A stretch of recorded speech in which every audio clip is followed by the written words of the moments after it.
안녕하십니까. 해외건설사 4장에서 5장까지 발표를 맡게 된 39기 A조입니다. 발표를 시작하겠습니다. 우리나라 해외건설공사의 개척기는 1965년부터 1973년 전반기까지이며 73년 후반기부터 83년까지는 성장기로 구분할 수 있습니다. 63년 우리나라는 박정희 대통령이 취임하였고 경제개발 5개년 계획을 발표하여 근대화 작업이 진행되기 시작했습니다. 65년 베트남전 파병을 기점으로 해외 건설 진출 노력이 시작하였고 태국에서는 국내 최초 해외 건설 수주인 고속도로 공사를 수주할 수 있었습니다. 72년 우리나라는 중화공업국 선언을 하며 외화 확보가 필요했으며 우리나라 건설 분야는 73년부터 중동 진출을 기점으로 외화 확보에 크게 기여하였습니다. 다음은 우리나라 해외 건설 진출 동기에 대해 소개하겠습니다. 당시 세계는 2차 세계대전이 종전 후 미국과 소련을 정점으로 동서의 냉전 체제로 양극화가 진행되고 있었습니다. 미국은 소련의 영향력 확장을 견제하고자 대양의 저지선을 구축하였고 그 과정에서 월남의 공산화를 막고자 월남전에 개입하였습니다. 우리나라도 미국과 함께 참전을 하게 되었고 동시에 해외 건설에 진출하는 계기가 되었습니다.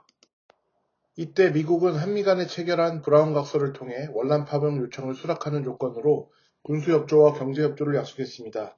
브라운 각서의 내용 중 월남에서 한국인 민간 기술자가 고용을 포함하여 기타 용역을 제공할 수 있는 기회를 확대하는 조항이 있었고 많은 한국인이 해외 개발 공사를 통해 월남에 진출한 미국 업체에 개별적으로 취업을 하였습니다.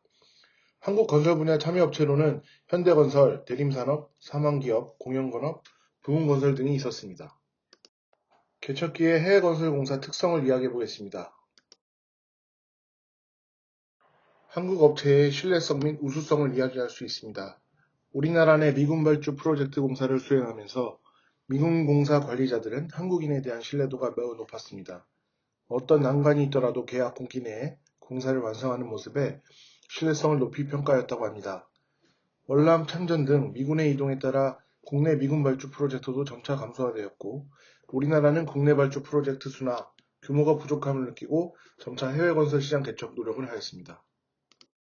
다음으로 태국에서의 공식적인 제1호 해외 건설 공사 수주를 이야기할 수 있습니다. 당시 미국은 공산화 저지를 위한 또 다른 방안으로 태국에 많은 경제援조를 하고 태국 내 군사기지 설치를 추진하였습니다. 경제 발전을 위한 많은 개발 사업이 진행되었고 그 속에서 우리나라 건설업체는 태국 내 미군 발주 프로젝트 수주 노력을 하였습니다. 결국 1965년 12월 태국 파타니 나라티아트 고속도로 공사를 원동으로 수주할 수 있었습니다. 열대지방 경험이 없어 난관이 많았으나 우수하게 완료하여 추가 6개 고속도로 공사를 수주할 수 있었습니다. 해외건설의 수주 1호 프로젝트이면서도 우리나라의 경인-경부 고속도로 공사에 기본적 기술을 제공해주는 큰 의미가 있습니다. 다음은 해외건설 진출 동기에 큰 영향을 준 공사 수주 정보 관련입니다. 미국의 월남전 본격 개입에 따라 미국의 군사시설 프로젝트가 증가하였고 기술자 등 인력 고용이 필요했으나 위험한 전쟁터 환경에서 근무하고자 하는 미국인 또는 월남인은 적었습니다. 이때 한국에서 근무 경험이 있고 월남 프로젝트를 관리하는 친한파 미국인들은 우리나라 건설업체에 공사 정보를 제공하고 월남 진출을 종용하였습니다. 우리나라 해외 개발 공사를 통하여 한국인 기술자를 채용하여 현장에 투입하였고 이를 통해 해외 건설 진출을 시작할 수 있었습니다. 월남에서 발주된 미군 공사는 미 해군 시설처가 주관하였고 우리나라는 현대건설의 캄란만 준설공사와 대림산업의 라치키아 항만 항타공사를 시작으로 사망기업, 공영건업, 부흥건설이 추가 공사를 수주하였습니다.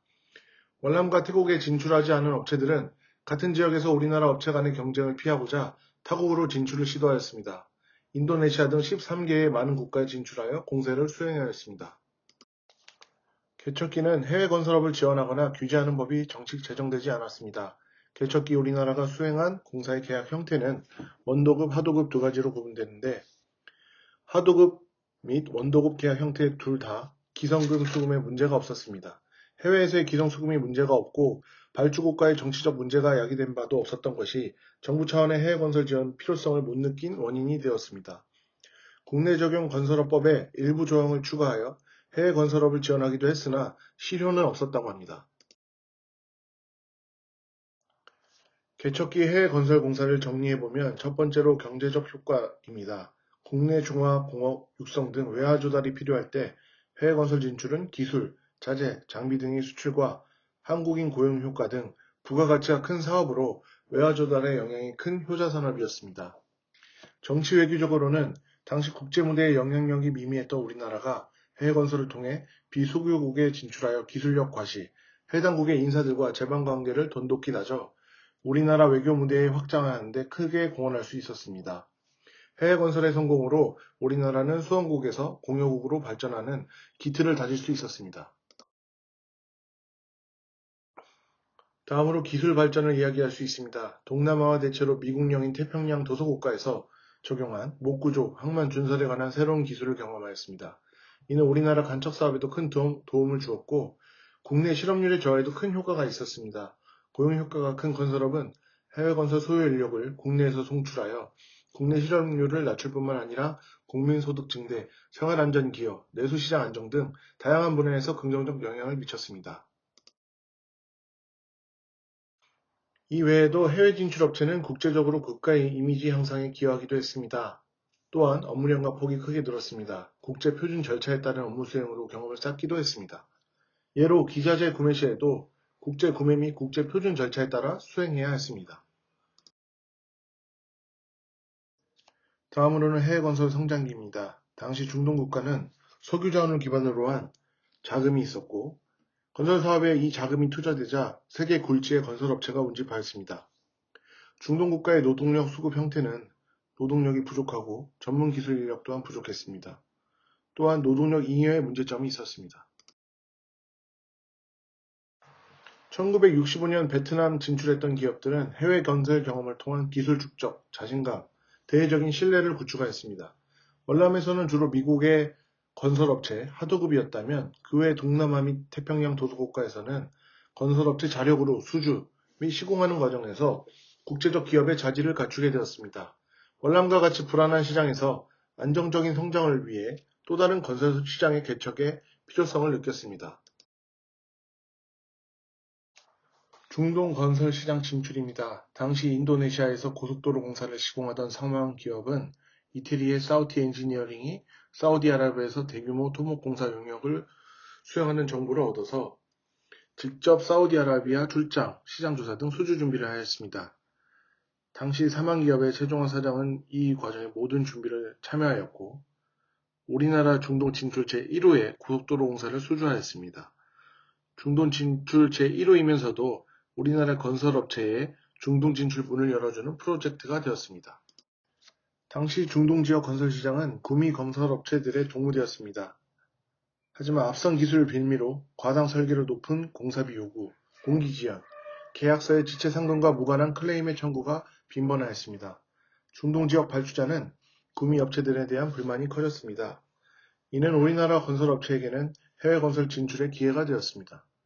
성장기 우리나라는 질 높고 생산력 높은 인력을 기반으로 여러 국가에 진출할 수 있었습니다.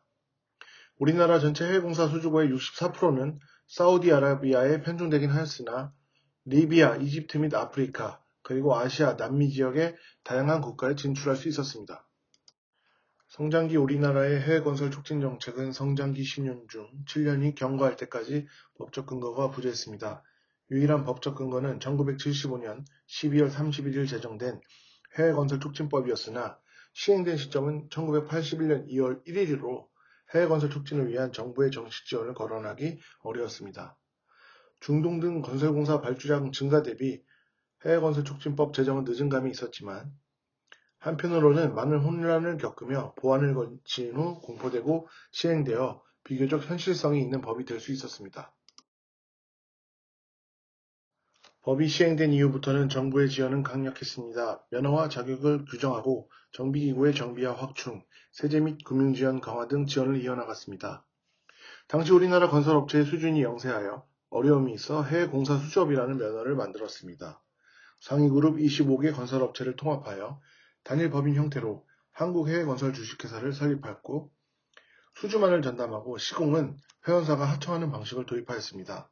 시간이 흐르며 회원업체는 자체적으로 수주가 가능하여 본래의 설립 취지는 다소 퇴색되었으나 추후 해외건설공사 수주업체에 해외건설업 면허를 발행하게 되는 근거가 되었습니다. 정부는 재무구조나 시공능력, 업무관리 능력이 있다고 판단되는 건설업자가 해외 수주를 희망할 때 해당 국가 건설시장 검토, 발주자의 신뢰성과 외화 가동률, 물가 변동 조정 가능 여부 등을 검토하여 해외 프로젝트에 참여하도록 도급 허가를 받고 업체의 수주 활동에 대한 신고를 받았습니다. 성장기 해외 건설 수주고는 국내 건설 투자액보다 컸습니다. 중동은 대체로 건설 투자 능력은 컸으나 개발도상국에 속하여 정치 경제적으로 어느 정도 위험이 잠재된 시장이었습니다. 중동의 발주자는 세계적 영업망을 가진 대형은행으로부터 발급되는 지급 보증을 요구했습니다. 1976년 5월 중동지역 건설공사 및 용역사업을 위한 지급보증 협정을 체결하여 외환은행을 간사로 보증단을 구성하였고 보증서를 발급하였습니다. 이런 정부 정책은 다른 나라에서는 유례가 없는 정책으로 우리나라 해외 건설업체를 보호하려는 강력한 지원 정책이었습니다. 세제 면에서도 특별 우대 조치를 하였습니다. 해외 건설 사업 소득에 대한 소득세 공제와 현지 취업자의 소득세 감면 혜택 등의 지원을 이어나갔습니다. 성장기 해외건설공사를 정리해보면 해외건설촉진법 제정과 시행 후 해외건설에 참여하는 업체의 자격, 조건이 생겼습니다. 수주에 있어서는 당시 공사정보 입수 능력이 부족했고 국세 수준보다 낮은 엔지니어링 능력으로 국제 입찰 경쟁에서는 기술력보다는 근거가 불충분한 저가 투찰로 낙찰되는 경우가 많았습니다. 입찰 가격의 결정도 기술자의 검토에 근거하기보다는 최고 경영자의 감과 직감에 의존하는 경우가 많았습니다. 성장기 해외건설공사 수행을 통하여 해외의 공정, 품질, 원가, 안전, 환경관리 등 분야별 책임자가 지정되어 업무를 수행하게 되었고 원도급뿐만이 아니라 하도급 등 수행 형태로 해외건설업체의 기술 및 관리 능력을 체득하게 되었습니다. 성장기에는 생산성과 시공 품질을 제고하며 인건비 절약을 위한 기계화 시공 노력이 활발하였고 장비 측면에서 생산성을 높이기 위한 대형화가 진행되었습니다. 새로운 건설 장비나 공기구 및 자재도 사용하였는데 유로품과 깽품도 그중 하나가 되겠습니다. 또 해외에서 건설 프로젝트를 수행하면서 기술 용역을 수행하는 업체의 국적에 따라 미국, 영국, 독일 등 다양한 국가의 기술 표준을 경험하고 학습할 수 있었습니다. 성장기 기간의 상반기는 인건비가 절대적 경쟁력이 있었으나 후반에는 인건비 상승으로 경쟁력이 떨어졌습니다. 한국 업체의 또 다른 경쟁력으로는 대금 수수 방식의 경쟁력이 있었습니다. 공사대금 수령 방식으로 현금 수령을 고집하지 않고 연불 방식이나 물자 차관을 제한하기도 했습니다. 리비아 대형 프로젝트는 대가로 원유를 수령하였고 수단의 영빈관 신축 공사는 물자 차관 그리고 플랜트 수출 제한을 하기도 했습니다. 여러 관리 분야에서도 노무와 조달, 외화 관리를 이야기할 수 있는데 국내에서 선발된 해외 인력 송출에 대한 안전이나 노임 관리가 중요했습니다. 또 대부분 진출국이 우리나라보다 후진국이어서 조달 관리가 중요했습니다. 조달 관리의 성패에 따라 이익률이 다양했기 때문에 조달 관리에 신경을 써야 했습니다. 대금 지급이 국내 통화가 아니어서 외화에 대한 지식이 없으면 이익이 손실로도 바뀔 수 있었습니다. 환차익이 극대화, 환차 손해 최소화에 신경 써야 했고 건설 기술 이상으로도 중요한 관리 분야였습니다. 해외건설 정부 지원 정책으로는 해외건설 촉진법을 이야기할 수 있습니다. 행정 및 금융, 세제 등 정부 지원이 시작되었습니다. 마지막으로 성장기의 해외건설공사 성과입니다. 당시 1973년부터 83년은 실업 문제와 경제개발 자금 조달의 어려움, 에너지 파동 겹침의 상황에서 우리나라가 중화공업 국가로 발전하는 데 필요한 외화 확보가 중요했습니다. 우리나라의 해외건설 진출은 경제개발에 필요한 외화자금 조달에 큰 기여를 했습니다. 1980년 말 경상수지 적자가 미화 53억 2070만 달러에서 성장기 말인 1983년에 미화 16억 6천만 달러로 적자폭이 크게 줄게 되었습니다. 또한 해외 취업으로 직접적인 고용뿐만이 아니라 외화 수입을 국내로 유입시켜 생산을 유발시킴으로써 발생하는 고용 효과, 기자재 수출에 따른 고용 유발 등 간접적 고용 효과 등 1982년까지 고용률을 3.4%까지 증가시켰습니다. 하지만 성장기 이후 해외건설 수주 격감과 한국인 임금 상승으로 경쟁력을 잃게 되면서 고용률도 점차 하락세가 되었습니다. 마지막으로 정치외교 분야에 있어서는 미 수교국에 진출하여 국가 경제 발전 기여는 물론 정치 외교에도 크게 기여하였습니다. 4기업들의 해외 건설 진출은 국익에 크게 기여하였고 대외적 신인도 증가, 정치 외교 분야의 영향력이 신장되는 계기가 되었습니다. 이상으로 발표를 마치겠습니다. 경청해 주셔서 감사합니다.